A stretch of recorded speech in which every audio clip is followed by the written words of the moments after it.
with the team that traded him in 2022 and has won every Super Bowl played since they traded him, the Kansas City Chiefs, needing a number one receiver. There's been some speculation. There's been some dot connecting. Why not trade Tyreek Hill back to the Chiefs? That question came up yesterday, the question of whether or not he'd be willing to go back to a team he used to play for. Here he is on that speculation. You know what, man? I'm just focused on right here and right now. Like, we got a beautiful team here, and I want to be a part of it. You know, we got a great situation here. My family loves it. I enjoy it. The weather's great. The fans are great. So we got a beautiful situation here, man. Obviously, you know, my parents always taught me, you know, control the controllables, and I only can control so much. You know what I'm saying? So with that being said, we all know the NFL is a business. Whatever happens, happens. You know what I'm saying? So moving forward, I would love to be here. I love being here. You know, I love the guys. I love my locker mate, Javon Holland. He's a maniac. He's the guy. You know what I'm saying? He brings me nice snacks sometimes. You know, so. Look, there's just enough in what he said and how he said it to crack the door open, and then he can say somebody else made the decision, not me. And I think this is important because throughout the offseason, from the end of last year, when he would have had 2,000 receiving yards, but for the ankle injury he suffered late in the regular season, he'd been trying to get more money, but also determined not to become that guy. That guy that is so much of a pain in the ass that the team throws its hands up in exasperation and trades the player. The Chiefs already did that once, and I think Tyreek Hill understands. I don't want to be perceived the way Stephon Diggs is now perceived. Because I think you get traded once, okay, it didn't work. You get traded twice, it's you. And that's why I think he chooses his words very carefully. That's why I think he's willing to tell us we didn't see frustration on Monday night, even though we did. He doesn't want the Dolphins to get to the point where they throw their hands in the air and say, we can't live with this guy. Awesome talent, pain in the ass. We're going to dump him onto anybody we can dump him onto. And I think he's determined to craft that reality, that narrative. Whether it's real or not is a different issue. But I think that's why he said what he said publicly. What he thinks privately, we don't know. But I think he's very concerned, Devin, about this notion that he'll be perceived as the villain if the Dolphins would decide to trade him. And I don't think they will. Number one, they're not going to get back for him what they gave up to get him. And number two, there'd be a $41.8 million dead cap charge next year that they'd take because they did finally pay him more money in August. Yeah, for them, there's just no reason to trade him. But Tyreek Hill, I think, has done a really good job of coming in this league, maturing and understanding, like you just said, the business of the NFL. His answers were exactly what any player should do and say in that situation. Because ultimately, as much as people want to say, like, no, you can control, like, he can't decide to trade himself.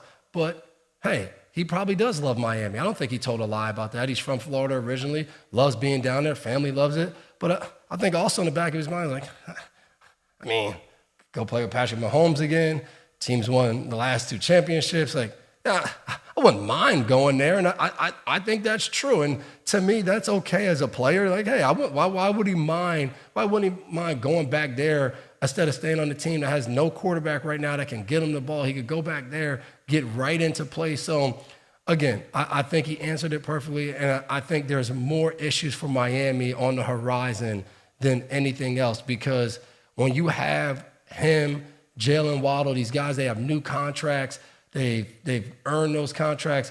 But now all of the conversations will be, well, you know, Justin Jefferson, you know, he played with 4 different quarterbacks last year. You know, he still has some success. He still had big games. Like, why can't we do that? Hey, Garrett Wilson, he was on the Jets with, you know, Zach Wilson and you know, Boyle and all these different quarterbacks. He still got to his number. So that's going to, if they can't be productive on offense, that's going to start to be, hey, like, we're paying these 2 guys all of this money. Like, why can't we find ways to get them the ball? Are they not getting open? Can we not change the – like, those conversations will start to happen, and I think that's what you'll struggle with. That's why football is so much harder than just the X's and O's part of it because you have players who do. They want to be the best, and that's what makes a lot of these players great. They have a drive and a will to be the best. And when you watch Tyreek Hill and you watch especially how he came into the league, we used to say if he was running a deep ball, if you stayed close to him, he was going to struggle a little bit to track the ball and to bring it in, to make contested catches. You look at him now, that's not an issue at all. He runs by people all the time. He looks over one shoulder, the ball's not coming. He flip his head over the other shoulder and catch it. Like all of these really complicated and tough catches he can do now. He doesn't want to go backwards. He wants to keep getting better. He wants to get to that 2,000 yards. And now as a player, you look up and you're like, I got no shot. Week in and week out, I have no idea if I'm going to have the ability to change the game, to be productive. That's frustrating as a player, and he has a ton of frustration right now. There's no doubt about it. But I have to give him credit for handling this situation after the game and doing and saying all the right things. Now the hard thing is next week, the week after, to continue to do that and not have another one of those moments. That's the hard thing of what they're gonna try to do. But like we said earlier, winning is fun. As much fun as they were having in Miami, doesn't look that fun. Doesn't look that much fun now that you're losing games because, again, you do all of this work. You want to win. I don't care what anybody says. And when you start losing, that's when we see, are you really having fun?